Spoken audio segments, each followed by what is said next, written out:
আমি। যখন তোমার কেউ ছিল না তখন ছিলাম আমি, এখন তোমার সব হয়েছে পর হয়েছি আমি।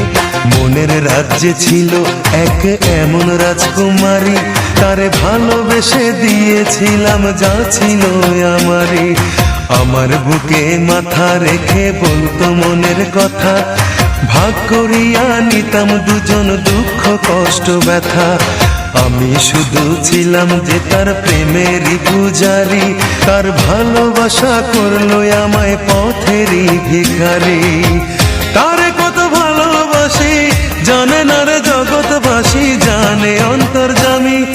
যখন তোমার কেউ ছিল না তখন ছিলাম আমি, এখন তোমার সব হয়েছে পর হয়েছি আমি। যখন তোমার